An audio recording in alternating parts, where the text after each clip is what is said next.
Livre 2. De la pensée de la chair à la pensée du souffle. Partie 9, chapitre 8, verset 11. Si le souffle de celui qui a fait se réveiller Jésus d'entre les morts habite en vous, celui qui a fait se lever Christ rendra aussi à la vie vos corps mortels, par le même souffle qui habite en vous. Une résurrection dès cette vie. Lorsque Paul dit dans son épître aux Corinthiens que l'être corruptible revêt l'incorruptibilité, que l'être mortel revêt l'immortalité, parle-t-il seulement d'une transformation qui aura lieu au dernier souffle d'une vie, ou bien à la fin du monde, selon les conceptions eschatologiques habituelles, ou évoque-t-il également une métamorphose qui serait effective dès cette vie? Nous avons amorcé un début de réponse à cette question dans les pages précédentes. Il nous est apparu en effet que certaines déclarations apostoliques témoignent d'une participation à l'opération de résurrection ici et maintenant, résurrection que les disciples eurent à expérimenter dans une sorte de collaboration passive. Notons que le verbe « ressusciter » est la traduction de deux verbes indifféremment employés par les auteurs des évangiles, anistémie ou égeiro, qui signifient également, selon, lever, relever, éveiller, réveiller, lever d'entre les morts. Quant au vocable « résurrection », il est la traduction du mot grec « anastasis ». Notons que les différents credos parlent soit de la résurrection de la chair, je crois en la résurrection de la chair, soit de la résurrection des morts, je crois en la résurrection des morts. Alors que les textes du Nouveau Testament parlent, eux, de la résurrection des corps ou des morts, mais jamais de la résurrection de la chair, même si l'idée d'une nécessaire métamorphose des désirs de la chair est implicitement présente chez Paul. Ces écarts langagiers ont conduit progressivement à des interprétations divergentes du relèvement des morts. Nous constatons malheureusement que la possibilité d'une résurrection pneumatique de la chair dès cette vie fut négligée au bénéfice de la résurrection des morts à la fin des temps ou à la fin d'une vie, on ne sait plus trop. Si nous prenons au sérieux certains passages des lettres de saint Paul, nous ne pouvons faire autrement que de réinterroger ces eschatologies traditionnelles trop matérialistes. Que devient la résurrection du corps de chair quand on lit par exemple dans la lettre aux Colossiens chapitre 3 verset 1 « Du moment que vous êtes ressuscités avec le Christ, recherchez ce qui est en haut, là où se trouve le Christ ?» Si la perspective d'une résurrection finale, soit à la fin d'une vie, soit à la fin des temps, selon les interprétations envisagées par les diverses traditions chrétiennes, demeure encore plausible pour un certain nombre de croyants, la chose risque de devenir très délicate quand il s'agira de penser, comme saint Paul, d'une résurrection ici et maintenant. Pourtant, il nous faut réentendre ces déclarations qui témoignent d'une métamorphose. Il en est ainsi pour la résurrection des morts. Semé corruptible, on ressuscite incorruptible. Semé méprisable, on ressuscite dans la gloire. Semé dans la faiblesse, on est relevé plein de force. Semé corps animal, relevé corps pneumatique. S'il y a un corps animal, il y a aussi un corps pneumatique. Voir Corinthiens, chapitre 15, versets de 42 à 44. Ou encore dans sa lettre aux Éphésiens, chapitre 4, verset 22. Il vous faut, renonçant à votre existence passée, vous dépouiller du vieil homme qui se corrompt sous l'effet des convoitises trompeuses. Il vous faut être renouvelé par la transformation spirituelle de votre intelligence et revêtir l'homme nouveau, créé selon Dieu, dans la justice et la sainteté qui viennent de la vérité. C'est là le témoignage d'un apôtre qui rend compte d'une opération en cours dès cette vie, en lui, Paul, et en tous ceux qui ont mis leur foi en la résurrection du Christ. Mais affirmer, comme il le fait, que le soma, le corps terrestre, puisse commencer de revêtir un autre corps dès cette vie, à la fois le même dans ses structures et pourtant de nature différente, ne pouvait qu'apparaître totalement insensé. Et en effet, cette dimension du témoignage tomba en discrédit chez tous ceux qui n'avaient plus assez de foi pour croire cette pure folie. Pourtant, c'est d'expérience que saint Paul peut parler de ce mystère qu'avait annoncé Jésus lui-même par ces mots. En vérité, je vous le dis, si le grain qui est tombé en terre ne meurt pas, il reste seul, mais s'il meurt, il porte beaucoup de fruits. Voir Jean, chapitre 12, verset 24. Je pose donc la question. Faut-il attendre la supposée résurrection des corps à la fin des temps pour porter du fruit? Faut-il attendre notre résurrection à la fin de notre propre vie pour porter du fruit? Non, c'est ici et maintenant que le Christ nous invite à un ressurgissement afin de porter le fruit de l'esprit. À partir de là, des questions surgissent. Dans la perspective d'une résurrection ici et maintenant, ces deux corps, physico-psychiques et pneumatiques, se succèdent-ils dans le temps, comme par exemple avant ou après la mort physique, ou peuvent-ils coexister en une même existence au présent? S'il y a bien une possible métamorphose du corps dès cette vie, comment se fait cette opération et qu'est-ce que cela signifie? Le corps étant la condition du moi, si le corps est transformé dès cette vie, y a-t-il aussi l'apparition progressive d'un autre moi différent? Mais quel moi ou quel je? Et dans ce cas, que deviennent les mémoires du moi natif, ses affects et ses consciences relatives et conditionnées? Nous comprenons qu'il y a là des questions qui demandent un sérieux éclaircissement. Quand on lit les évangiles, on constate que Jésus lui-même évoque une résurrection à la fin des temps, mais est-ce pour confirmer les conceptions communément admises dans beaucoup de milieux galiléens ou judéens? Est-ce pour en rester à ces interrogations? Sera-ce le jour de notre mort ou à la fin des temps, quand Dieu enfin régnera sur l'univers? Sera-ce à l'heure du jugement dernier, quand le Messie reviendra? Mais dans ce cas, qu'apporterait-il de radicalement nouveau alors qu'il dit être la résurrection? En évoquant la résurrection, il ne fait aucun doute que Jésus se trouve d'abord dans l'obligation de rejoindre ses disciples et autres auditeurs, là où ils en sont avec leurs idées sur la chose. Mais ne vient-il pas toutefois enrichir d'une nouveauté inouïe cette conception juive, comme par exemple lors de son entretien avec Marthe dans l'évangile de Jean au chapitre 11? Ne vient-il pas plutôt surajouter une perspective supplémentaire à cette eschatologie juive?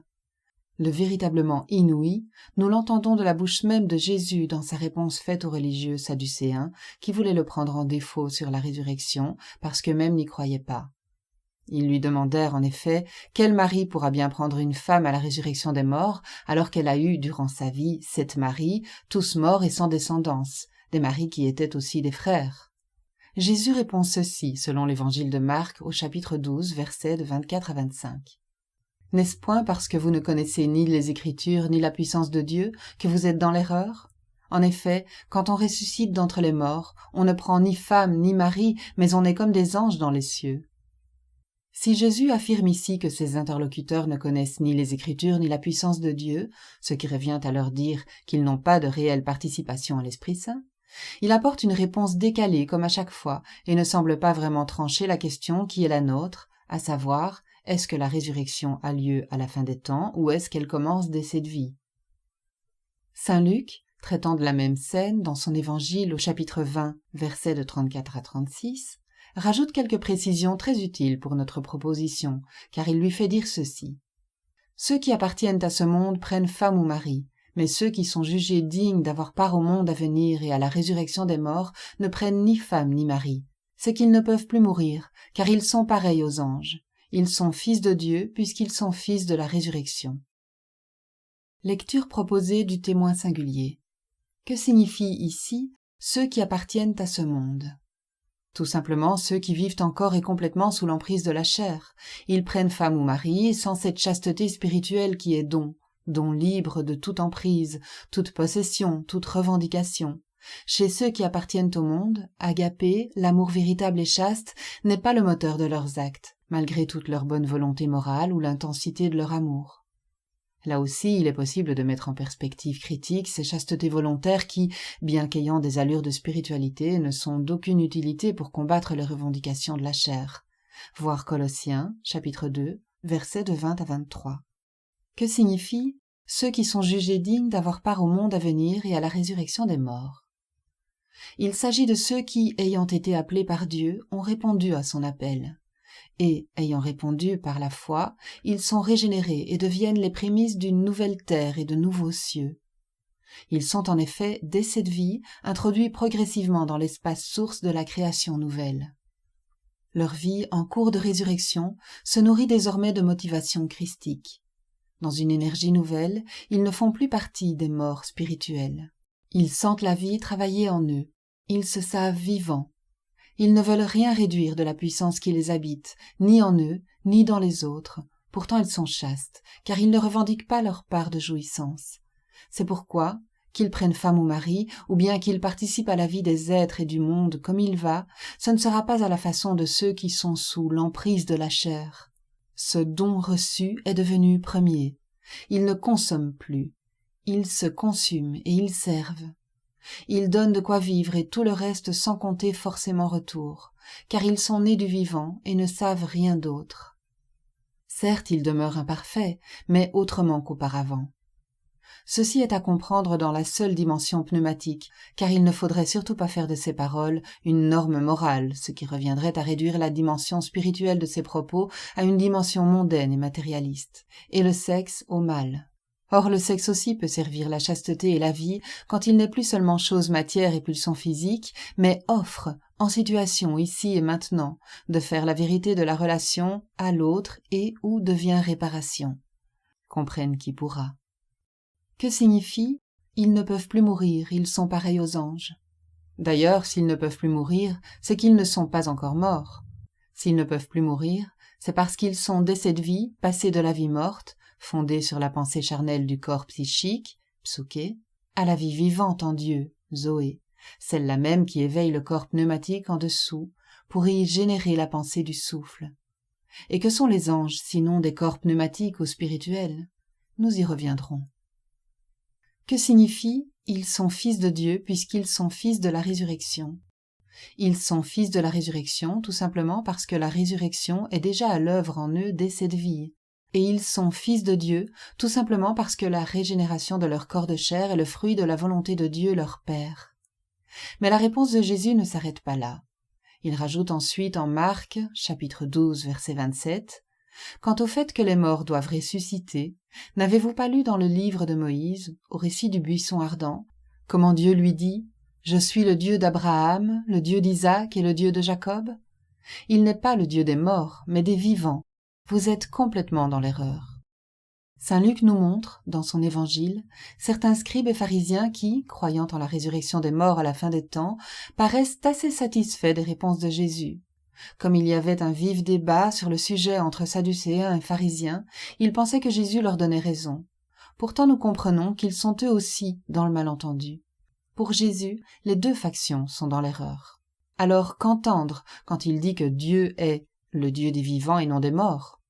S'il est le Dieu des vivants, est-ce que cela ne concerne pas d'abord la vie sur terre? Dès lors, comment croire que Dieu qui est amour puisse se maintenir en sa nature transcendante et laisser, en fin de compte, les humains se débattre désespérément en ce monde dévoyé et perdu, avec pour seul recours soit une loi impossible à accomplir, soit l'espérance en une vie après la mort? Jésus parle ici de la résurrection des morts, dans un langage qui fait plus référence au réveil, à l'éveil, de ceux qui sont appelés à devenir des vivants parmi des morts spirituels ou des endormis. Il n'évoquait pas autre chose lorsqu'il disait « Laissez les morts enterrer les morts ». Or, ce réveil implique non seulement une métamorphose de toute la chair, mais de notre être au monde. Les paroles du Christ ne sont donc pas à entendre dans la dimension du physico-psychique, mais bien pneumatique, sinon mal entendu. Tout ce que je dis là ne peut qu'avoir des répercussions sur l'idée que l'on se fait du retour du Christ, car chez ceux qui ont part à la première résurrection, il est déjà de retour. Je m'en vais et je reviens. Le monde ne me verra plus, mais vous me reverrez. Saint Paul semble avoir été travaillé progressivement par le retour du Christ en sa propre chair, mais au final ce travail en lui se révélera très profond. La question de la régénération du corps de chair ainsi que la grâce de Dieu resteront pour lui deux problématiques centrales. Ce fut sûrement la conséquence de sa conversion sur le chemin de Damas. Comment être sauvé ici et maintenant du dévoilement qui conduit à la mort spirituelle? Voilà la question primordiale pour un chrétien. Saint Paul nous donne une réponse d'autorité réconfortante. Dieu agit. Il peut l'affirmer puisqu'il l'a expérimenté. Comment Dieu agit-il? Par un acte de régénération ou de résurrection, ici et maintenant, afin d'accomplir en nous ce que la loi et notre volonté éthique sont incapables de réaliser. Pour que le juste précepte de la loi soit accompli en nous, dit l'Écriture. Le vouloir, même consciencieusement, même passionnément, ne suffit pas. Il faut la grâce d'un ressurgissement ontologique. Un relèvement ontologique dès cette vie est nécessaire. Dès cette vie, car placer seulement la résurrection après notre mort, comme le fait la tradition chrétienne affadie, en quoi serait-ce utile pour notre aujourd'hui?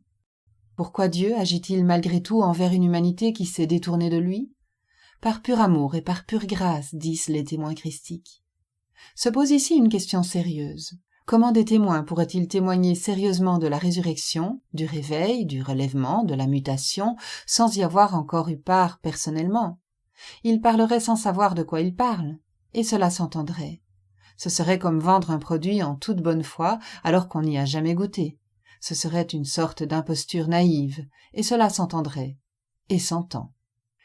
Les spirituels les plus perspicaces d'entre les premiers disciples, tels saint Paul, considéraient d'expérience que leur âme, c'est-à-dire leur existence native en tant que « je » dans la chair, ne possédait qu'une dimension physique et psychique, tant qu'il ne lui avait pas été donné d'en haut une dimension pneumatique, spirituelle.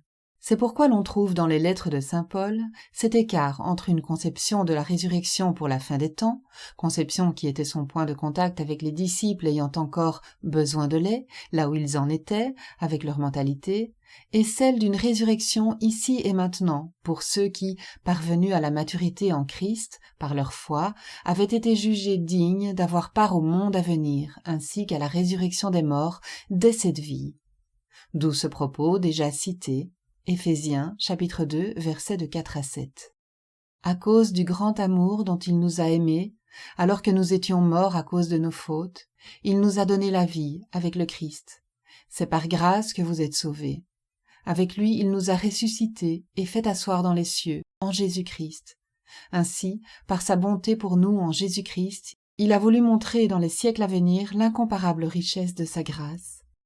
Tout en évoquant une résurrection dès cette vie, Paul a conscience qu'il y a là, de la part de Dieu, comme un acte de témoignage pour l'humanité des siècles à venir et pour le cosmos. En effet, il convoque bien ici les siècles à venir, que l'on peut traduire aussi par temps à venir ou âge à venir. Et même si l'on considère que ces siècles ou âges ne désignent pas une période de 100 ans, mais plus largement des périodes de l'histoire du cosmos et de l'humanité, il n'empêche que Paul, dans cette lettre, semble avoir de la fin des temps et des retours du Christ une idée assez étrangère à celle qu'on lui prête habituellement. Il n'attend plus une résurrection à la fin des temps, ni un retour immédiat du Christ sur terre, puisqu'il évoque une résurrection actuelle et une démonstration de grâce utile pour les siècles à venir. Il est vrai que sa conception sur le sujet semble avoir évolué au fil du temps. Il suffit de comparer le contenu de ces 2 lettres aux Thessaloniciens, lettres du début des années 50, les plus anciennes, et séparées par peu d'années en définitive. Dans l'une, il y est question du retour du Christ supposé avoir lieu dans un délai assez court. Dans l'autre, il s'agit de ne plus se focaliser sur l'imminence de ce retour, mais de se préparer à des luttes spirituelles et à des troubles provoqués par l'Antéchrist, l'impie, qui se sera assis dans le temple de Dieu. Autant d'événements futurs et incontournables à affronter dans les temps à venir, qui conduiront les témoins christiques de tous les siècles à s'appuyer sur cette grâce reçue, opérant une résurrection dès cette vie, seule capable de résister à l'éternel retour de l'opération d'égarement du menteur et meurtrier à l'origine. Comme les anges, ces témoins gardent l'ouverture menant à l'arbre de vie. Nous venons de montrer que différentes perspectives eschatologiques apparurent rapidement chez les premiers chrétiens, directement liées à la qualité des vécus en Christ. Tous ne parvinrent pas à l'éveil qui libère. La plupart, usant encore de lait et non de nourriture solide, pour employer ici une image de saint Paul, continuèrent d'interpréter l'enseignement du Christ selon les perspectives juives habituelles de la résurrection des morts. Ils continuaient d'attendre la résurrection des morts selon l'idée qu'ils se faisaient du retour du Christ à la fin des temps. Mais d'autres, tels saint Paul ou saint Jean, vécurent de si grands renversements de perspective que leur attente prit une toute autre tournure. Sur ce point, l'Écriture insiste, comme dans l'Apocalypse au chapitre 20, verset 6. « Heureux et saints ceux qui ont part à la première résurrection. Sur eux, la seconde mort n'a pas d'emprise. Aujourd'hui, si vous entendez sa voix, ne détournez pas la parole, car si certains continuent de croire fermement que cette opération n'aura lieu qu'à la fin de leur vie ou à la fin des temps, ils sont invités cependant à considérer le fait que pour en parler comme le fait saint Paul, avec autant de force, c'est qu'il a dû expérimenter quelque chose de la résurrection dès cette vie. D'ailleurs, il n'enseigne rien que Jésus n'ait déjà révélé de son vivant, une révélation que personne ne peut entendre en ce qu'elle dit s'il n'a vécu une Pentecôte d'une manière ou d'une autre, tant il est vrai que tous ces témoignages ne relèvent pas du crédible disponible. En conclusion provisoire, nous dirons que la résurrection, dont saint Paul témoigne, est une sorte de ressurgissement dans cette vie même, relèvement qui a beaucoup à voir avec un éveil et une régénération de tout le corps de chair et esprit. un éveil qui n'a que peu en commun avec l'accumulation et complexification de savoirs. Les savoirs, même spirituels, sont de l'ordre d'une technique, d'un apprentissage. Ils se transmettent. L'éveil ou résurrection spirituelle ne se transmet pas par une technique, comme l'amour en Dieu ne se transmet pas par une technique. Il n'y a pas de méthode, ni mode, ni processus à suivre pour savoir aimer. Idem en ce qui concerne le relèvement d'entre les morts vivants. Si l'amour à l'œuvre dans le réveil de tout le corps ne se transmet pas, c'est parce qu'il demeure de l'ordre de la grâce. Et c'est justice, car ainsi les plus faibles, les plus démunis peuvent eux aussi y avoir part, du moment qu'ils placent leur confiance en l'amour, envers et contre tout, et accueillent le don gratuit qui en découle comme par nécessité. C'est pourquoi la résurrection dès cette vie se vérifie dans la relation à autrui. C'est, pour la chair et l'esprit, tout un chemin fait de lumière et de nuits obscures. Si ces voix qui n'est pas produite par le monde, elle se manifeste cependant dans le monde. La résurrection christique, en effet, manifeste sa qualité d'en haut par le fruit d'amour qu'elle produit en bas. Épreuve de vérité redoutable qui nous déloge de nos imaginaires satisfaits. Cet amour de résurrection n'est donc pas seulement régénérant, mais il nous libère de notre mensonge et du meurtre inconscient. Cet amour de recréation est donation, une donation qui nous fait passer de la revendication au don. Si, en voie de régénération, nous sommes amenés à aimer notre prochain comme nous-mêmes, alors nous serons amenés à vivre pour qu'autrui soit comme nous-mêmes, libre et vivant, comme nous-mêmes le désirons pour nous-mêmes. Nous ne pourrons dans ce cas que nous en remettre au souffle d'amour afin qu'il œuvre à notre place. Se laisser faire dans un abandon au souffle christique, dont nous parle saint Paul en cette même lettre, nous interdit d'avoir pouvoir sur autrui, de le posséder, de le manipuler, de le mépriser. Seulement, dans l'écoute et la veille, lui donner de quoi vivre en temps opportun. C'est hors du mensonge existentiel, hors de l'intéressement. C'est dans le monde, mais depuis une origine ailleurs, depuis un espace de l'amour divin dans le tréfonds intime des corps témoins du Christ. Cela porte la parole qui donne de quoi vivre aux fils des hommes. Et cette parole leur donne de quoi supporter leurs conditions de témoins dans un monde qui les hait, en toute inconscience bien sûr. Ainsi, le relèvement pneumatique nous introduit dans un rapport à autrui qui aime vraiment et qui donne la vie. Qui aime son frère connaît Dieu. Reste à considérer un dernier point. Il s'agit de cette parole que nous trouvons consignée en 2 Timothée, chapitre 2, verset 18. Ils se sont écartés de la vérité en prétendant que la résurrection a déjà eu lieu. Ils renversent ainsi la foi de plusieurs. Cette parole ne vient-elle pas contredire notre proposition ? Qui étaient-ils, ceux qui prétendaient que la résurrection avait déjà eu lieu ? Et de quelle résurrection s'agissait-il ? Il ne s'agissait certainement pas de la résurrection spirituelle de cette vie dont témoignait saint Paul comme saint Jean, car ceci ne pouvait se contredire. Et s'il ne s'agissait pas d'une résurrection spirituelle, pneumatique, c'est que ces gens annonçaient une autre sorte de résurrection. Peut-être annonçaient-ils une résurrection des corps physiques qu'ils annonçaient comme ayant déjà eu lieu, anticipant avec grande présomption l'espérance eschatologique des Juifs ? Ainsi, ces usurpateurs ne pouvaient que détourner la révélation christique, car ils répandaient une idée physique et matérialiste de la résurrection, étant à la fois, dans leur ignorance, imprégnés de conceptions traditionnelles vétustes et captifs de la pensée de la chair. Cette tendance à une interprétation équivoque, car charnelle, nous la retrouvons comme malencontreusement glissée dans l'évangile de Matthieu, au moment de la mort du Christ. Il est dit en effet, au chapitre 27, versets de 52 à 53, « Les tombeaux s'ouvrirent, les corps de nombreux saints défunts ressuscitèrent, sortis des tombeaux après sa résurrection. Ils entrèrent dans la ville sainte et apparurent à un grand nombre de gens. » S'agit-il d'un rajout tardif contestable ? S'agit-il de saints qui apparaissent dans leur corps physico-psychique pour annoncer la résurrection finale ? Ou bien apparaissent-ils dans leur corps pneumatique, comme lors des apparitions de Jésus ressuscité ? Ou bien faut-il considérer ce récit comme étant une expression métaphorique nous orientant vers une réalité spirituelle, à savoir que ceux qui étaient des morts vivants sont revenus à la vie, à la suite du ressuscité ? Nous voyons ici se dessiner le lieu du malentendu, ne mettre l'accent que sur la résurrection des corps physiques. Pourquoi ces représentations charnelles renversent-elles la foi ? Saint Paul nous en donne la raison dans son épître aux Philippiens, chapitre 3, versets de 8 à 11. À cause de lui, j'ai tout perdu, et je considère tout cela comme ordure afin de gagner Christ et d'être trouvé en lui, non plus avec une justice qui vient de la loi, mais avec celle qui vient par la foi au Christ, la justice qui vient de Dieu et s'appuie sur la foi. Il s'agit de le connaître, lui, et la puissance de la résurrection, et la communion à ses souffrances, de devenir semblable à lui dans sa mort, afin de parvenir, si possible, à la résurrection d'entre les morts. En disant « il s'agit de le connaître, lui, et la puissance de la résurrection », saint Paul nous invite à entrer par la bonne porte dans l'œuvre de régénération ontologique qui, parce qu'elle est en cours, est résurrection au présent, bien qu'en devenir, car orientée dans la durée vers son accomplissement progressif en Christ. Il ne s'agit plus, en cette résurrection-là, de se contenter de fables, mais bien de perdre progressivement mais réellement nos appuis et projections imaginaires, tous nos appuis fondés sur la pensée de la chair. Pour cela, pas d'autre chemin que de connaître le Christ en devenant semblable à lui dans sa mort, en communion à ses souffrances. Nous y reviendrons. Remarque.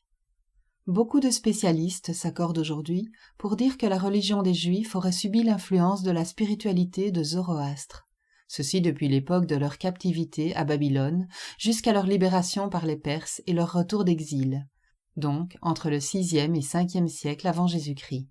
Cette influence spirituelle d'abord discrète en milieu juif émergea surtout au IIe siècle avant Jésus-Christ. Certaines conceptions propres au zoroastrisme se retrouvent dans la Torah des Juifs, la figure du Fils de l'homme, les anges, Satan, etc., notamment dans le livre de Job ou de Daniel. Puis surtout dans les interprétations de la Torah élaborées en milieu pharisaïque, le jugement dernier, la résurrection à la fin des temps, etc. Beaucoup de disciples de Jésus étaient manifestement imprégnés de ces représentations. On l'entend aux questions qu'ils posent à Jésus dans les évangiles. L'épître de Jude, par exemple, au versets 14 et 15, cite le livre juif d'Hénoch, livre qui est plein de ces références. Et apparemment, Jésus lui-même reprend ces figures. Mais faut-il le répéter, si Jésus rejoint les hommes là où ils sont, s'il leur répond en fonction de leur culture et de leur représentation, sa parole engendrée par la source vivante les déborde infiniment. Retenons, car cela a son importance, que la parole a fonction de déplacer et d'amener l'homme spirituel sur une voie, non pas faite de spiritualité humaine, mais générée par le Père lui-même, la source, dans un contact énergétique direct. Quoi qu'il en soit de l'avis des spécialistes sur cette question, il est certain que les religions et les spiritualités n'ont jamais cessé de s'influencer mutuellement. Tous les mystiques de toutes les religions ont eux-mêmes expérimenté que l'inspiration n'a jamais cessé de parcourir la terre, et ils ont aimé se rencontrer pour en parler. Tous ont témoigné de l'amour en actes, et n'ont jamais cessé de parcourir le monde pour qu'advienne toujours plus d'éveil en notre humanité. Saint Paul, quant à lui, fidèle à son maître, travaillera à faire entendre la parole vivante, par-delà les langages charnels, dans le souffle du Christ ressuscité, conformément à sa mission universaliste, catholique. L'amour, le jugement et le salut que prêche Paul sont fondés sur l'expérience d'une résurrection ici et maintenant, et cela déplace radicalement les représentations eschatologiques traditionnelles. Pour la vie éternelle, ici et maintenant. Jésus, le Christ, est venu pour contracter avec ses frères et sœurs une alliance nouvelle et effective, afin de collaborer à une création nouvelle. Cela déborde infiniment la croyance juive d'une résurrection à la fin des temps, croyance juive reprise par Marthe de Béthanie lorsqu'elle répond à Jésus qui lui dit que son frère, Lazare, ressuscitera. Je sais qu'il ressuscitera lors de la résurrection au dernier jour. Elle n'entend pas encore où cela se passe. Or Jésus, le Christ, n'est pas venu parmi les siens pour confirmer une croyance d'homme prisonnier de la pensée de la chair, mais pour œuvrer à une nouveauté et une libération inouïe, ici et maintenant. Cette nouveauté et cette libération, il les annonce lui-même à Marthe. « Je suis la résurrection et la vie. Celui qui croit en moi, même s'il meurt, vivra. Quiconque vit et croit en moi ne mourra jamais. » Voir Jean, chapitre 11, versets de 17 à 27. Notez que Jésus dit « Quiconque vit et croit en moi ». Il pose 2 conditions incontournables, vivre et croire en lui. N'annonce-t-il pas également par avance ce qui se réalisera effectivement en ces témoins authentiques? Si j'intègre ces considérations tout en excluant l'idée d'une âme immortelle par nature, des questions surgissent ici. Que signifie pour mon moi croire en Jésus qui est la résurrection dès cette vie? Que signifie pour mon moi croire au point de ne jamais mourir? Je suis la résurrection et la vie. Qui croit en moi pourra bien mourir, il vivra. Et quiconque vit et croit en moi ne mourra jamais. Par cette proclamation, c'est assurément l'entièreté de l'homme qui est convoqué à la vie éternelle. Jésus proclame ici un non encore entendu. Notez ici qu'après avoir repris la temporalité traditionnelle du mourir, il réactualise le rapport du mourir à l'immortalité pour nous donner à entendre une perspective eschatologique inouïe. Il nous fait passer du « qui croit en moi pourra bien mourir, il vivra » à « quiconque vit et croit en moi ne mourra jamais ». Cette perspective a été dévoilée à ses témoins. Ils l'ont vécue. La rencontre du ressuscité une 2e fois fut pour eux tous l'événement-avènement qui conditionna leur voie propre, afin que ressurgisse, par-delà les aveuglements et les clôtures du monde, leur 2e humanité, promise à l'éternité. Si l'on accepte que le concept âme puisse signifier une vie terrestre particulière, marquée par la finitude, les propos de Jésus sont ici la promesse faite à cette vie particulière qu'elle peut bénéficier d'un apport d'une vie vivante, Zoé, et éternelle, Aionios. Pas d'âme éternelle par nature, pas de corps spirituel par nature, mais par donation. Par éternel, il faut entendre ce qui est contenu dans le vocable grec aionios, à savoir ce qui a toujours été et qui sera toujours. Or, qu'est-ce qui a toujours été et sera toujours? Dieu. Qui reçoit la parole et le souffle de Dieu en sa chair, la verra se métamorphoser dans la puissance divine. Alors cette chair vivra éternellement de la sainte énergie et de la parole de Dieu le Père. Qui croit en moi ne mourra jamais.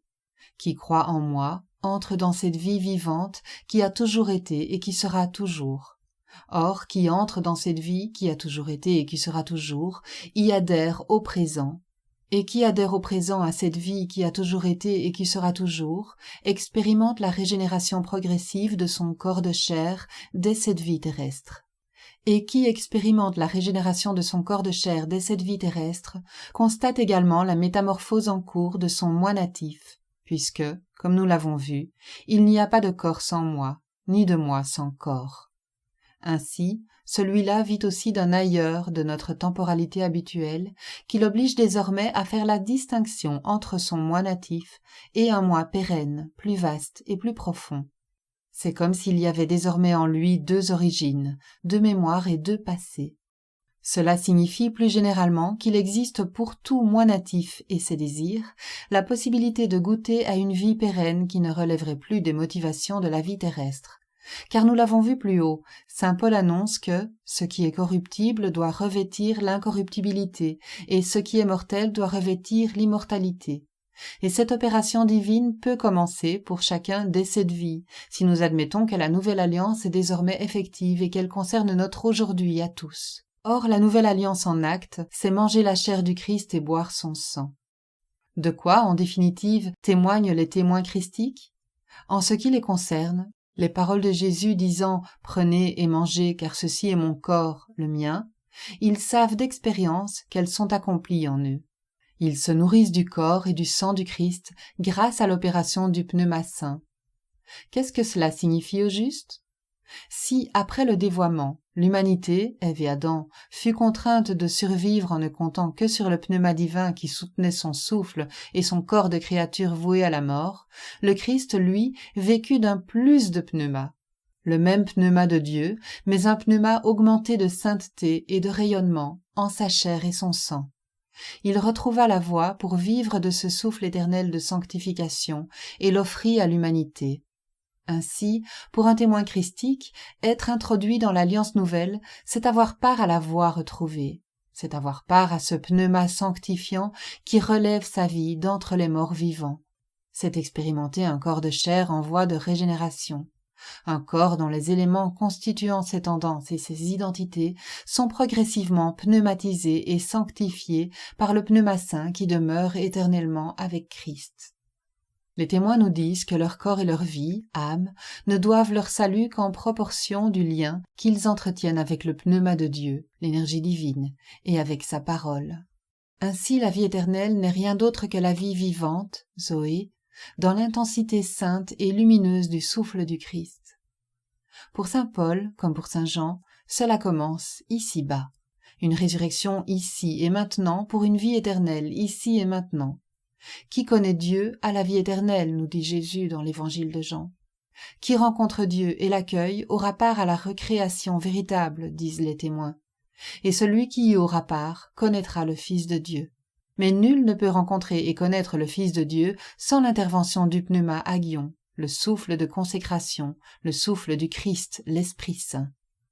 Ainsi, l'âme, notre propre vie terrestre et mortelle, peut avoir part à la vie en plénitude, Zoé, et pérenne, aionios. Cela signifie que toute personne humaine est appelée à vivre de vie vivante et éternelle, tout en conservant son unicité. Ce qui ne veut pas dire du tout qu'elle conservera ses modes de perception, de pensée et d'être, ni sa personnalité. Ce mystérium, saint Paul l'exprime, nous l'avons vu, de cette façon. S'il y a un corps psychique, il y a aussi un corps pneumatique, spirituel. Cette dimension spirituelle est bien différente de l'idée que beaucoup en ont aujourd'hui, sinon cela ne ferait plus mystère. Elle ne peut s'obtenir par les seuls efforts spirituels, qui sont le plus souvent confondus aujourd'hui avec un travail psychologique, ce qui déjà n'est pas rien, loin s'en faut. Mais ce travail, aussi approfondi et méditant soit-il, est très ambigu. N'y a-t-il pas aujourd'hui des programmes militaires qui favorisent la pratique de la méditation afin d'accroître les performances des soldats sur le terrain des opérations? Cela devrait poser question, radicalement. Nous sommes donc invités à faire attention à la manière dont nous entendons l'Évangile. C'est la mesure dont nous nous servons qui servira de mesure pour nous. Ainsi et selon, il nous est possible d'entendre depuis une mesure morale, ou bien depuis une mesure psychologique, ou encore anthropologique, ou bien traditionnelle, voire ontologique. Tout cela est légitime, mais ne conduit pas à retrouver la voie. Nous sommes donc invités à accepter le don gratuit afin de pouvoir bénéficier de ce que nous n'avons pas à disposition en propre, à savoir la mesure pneumatique. À propos des EMI. Les expérienceurs, durant le laps de temps où ils semblaient ne plus être de ce monde, ont vécu une métamorphose si radicale qu'il ne leur a plus été possible, à leur retour parmi nous, de mener la même vie qu'auparavant. Leur transformation s'apparente-t-elle à la transformation vécue par les témoins christiques? Est-il possible de parler en ce qui les concerne de réveil, de résurrection, de régénération, de révélation? En tout cas, ce qu'ils ont contemplé a continué de produire des effets à leur retour et durant le reste de leur existence. Il peut arriver à certains que toutes leurs énergies et toutes leurs motivations soient comme aspirées et sollicitées par cette action divine le reste de leur existence. Je pense à ces personnes qui vivent encore aujourd'hui une véritable expérience mystique ou à ces expérienceurs qui ont fait une expérience de mort imminente. Pour eux tous, c'est une certitude. Ces témoins sont absolument certains d'avoir bénéficié des effets positifs d'une source d'amour qui les a radicalement chamboulés. Il n'est donc pas surprenant que ces personnes normales veuillent en comprendre le sens ou en discerner les modes d'action et la finalité. À moins de prendre la fuite devant ce qui les affecte ainsi, comment pourraient-elles éviter une interprétation de ce qu'elles expérimentent? Aussi, frères, ce n'est pas à la chair selon sa logique que nous devons d'être en vie. Mais si, grâce au souffle, vous mettez à mort les œuvres du corps, vous vivrez.